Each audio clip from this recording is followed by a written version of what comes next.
சாய்நாதருடைய பரிபூர்ண ஆசீர்வாதம். நம்ம சேனலில் நிறைய பேர் பேசும்போது பார்த்தீங்கன்னா, இந்த கோயில் கும்பாபிஷேகத்துலேருந்து நான் வந்துட்டுருக்கேன் அப்படின்னு எல்லாருமே சொல்லுவாங்க. ஆனால் நிறைய பேர் வந்து என்கிட்டயே கேட்டிருக்காங்க, நம்ம கோயில் எப்போ ஆரம்பிச்சிங்க, எப்படி இந்த கோயில் கட்டினீங்க, இந்த கோயில் ஞானசாய் பாபா கோயில் உருவானது அப்படின்னு நிறைய பேர் என்கிட்ட கேட்டிருக்காங்க. இன்றைக்கி நான் வந்து ஞானசாய் பாபா ஆலயம் எப்படி உருவானதுங்கிறத நான் இன்னைக்கு சொல்கிறேன். அதாவது 2015 இங்கே அம்பத்தூரில் உரகடத்தில் ஒருத்தர் இருக்கார், பிரகாஷ்னு.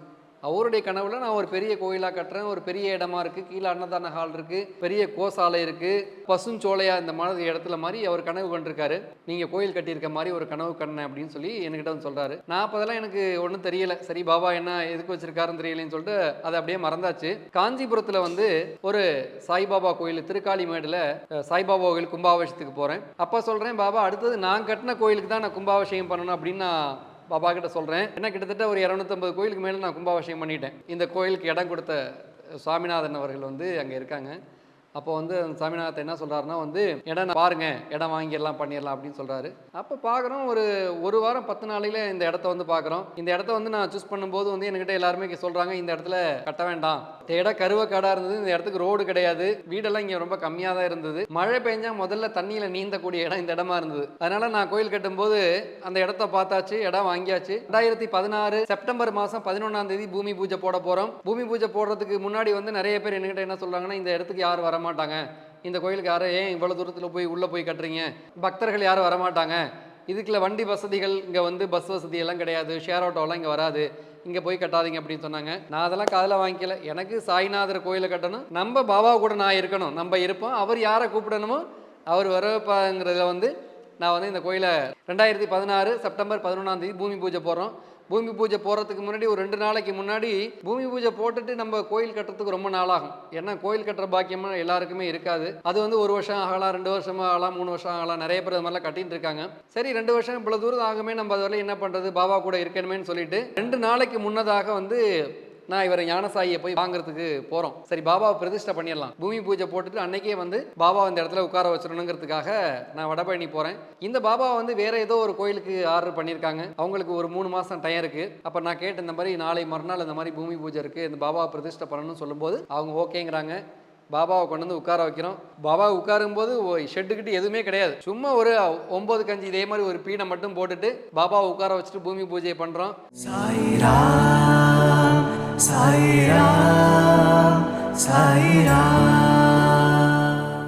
பாபா விக்கிரகம் வாங்கணும் அப்படின்னா வந்து ஒன்று ஜெய்ப்பூருக்கு போகணும், இல்லை இங்கே இருக்கிற சென்னையில் இருக்கிற கடைகளுக்கு போயிட்டு நம்ம பாபா விக்கிரகத்தை பார்த்து சில அம்சங்கள்லாம் இருக்குது பாபாவோட. நம்ம பாபா சிரிச்சுட்டு ஸ்மைலிங்கோட இருப்பார், சிறுடியில் இருக்கிற பாபா மாதிரியே இருப்பார். அதெல்லாம் நம்ம பார்க்கணும். ஒரு மினிமம் டைம் கேட்பாங்க, ஒரு 4-5 மாதம் கேட்பாங்க. நம்ம நாளைக்கு மறுநாள் பூமி பூஜை வச்சு எப்படின்னு சொல்லிட்டு பாபாவை தான் வேண்டின்னு போகிறோம். அங்கே போனோடனே இந்த பாபா வேற இடத்துக்காக போகிறதுக்காக வந்து அட்வான்ஸ் பண்ணியிருக்காங்க. ஆனால் அவங்களுக்கு டைம் இருக்குது. நம்ம போய் கேட்டோடனே, இந்த பாபா போய் பார்த்தோன்னே எங்களுக்கு பிடிச்சோடனே அவங்கள்ட்ட கேட்டோம், தாராளமாக நீங்கள் எடுத்துங்கன்னாங்க. நாளைக்கு வந்து பூமி பூஜை, இன்னைக்கு சாயந்தரம் 6 மணிக்கு பாபாவை கொண்டு வந்து உட்கார வச்சு மறுநாள் கிளம்புற பூமி பூஜை போட்டுட்டு அதுக்கப்புறம் தான் மேலே ஒரு 10க்கு 10 ஒரு ஷெட்டே போகிறோம். இந்த பாபா வர்றது கூட அவர் டிசைட் பண்ணி, அவர் முடிவு பண்ணி தான் இந்த இடத்துக்கு வந்திருக்காரு. இந்த இடத்துல பார்த்தீங்கன்னா இது சிட்டி கூட கிடையாது, அம்பத்தூர்லேயும் தாண்டி ஒரு வில்லேஜ் மாடலில் இருக்கக்கூடிய இடம். இந்த இடத்துக்கு பஸ் வசதி சொன்ன மாதிரி ஆட்டோ வசதி எல்லாம் கிடையாது. சிறுடியில் வந்து பாபா எப்படி போய் உட்கார்ந்தார், மகாராஷ்டிரா மாநிலத்தில் போயிட்டு ஒரு சிறுடி சின்ன குக்கிராமத்தில் எப்படி போய் உட்கார்ந்தாரோ அந்த மாதிரி இது வந்து அம்பத்தூருக்கு தாண்டி ஒரு கிராமமாக இருக்கக்கூடிய ஒரு இடத்துல பஸ் வசதி கூட ஆட்டோ வசதி கூட இல்லாத இந்த இடத்துல பாபா வந்து உட்கார்ந்துருக்காரு. பாபா வந்து உட்கார்றாரு. கோயில் வந்து கடைக்கால் போடுறோம். கோயில் கட்டுமானம் பண்ணி தொடங்கி அந்த ஜல்லி கொண்டு வந்து கொட்டுறாரு. சாயந்தரம் 6 மணிக்கு இந்த பணம்லாம் செல்லாது அப்படின்னு ஒரு பெரிய ஒரு இடியை தூக்கி போடுறாங்க.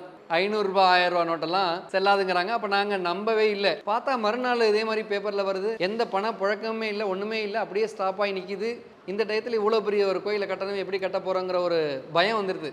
நேராக அவர் காலை போய் பிடிச்சேன், பாபா இந்த கோயிலை வந்து நீங்கள் தான் கட்டிக்கணும், எனக்கு எதுவுமே தெரியாதுன்னு அவருடைய பாதத்தில் விழுந்துட்டேன். அவர்கிட்ட சரண்டரான அன்னைக்கு அவர் தான் ஒவ்வொன்றையும் பார்த்து கரெக்டாக 11 மாசத்துல இந்த கோயிலை கட்டி மிக பிரம்மாண்டமாக கும்பாபிஷேகத்தை பாபா நடத்திட்டார்.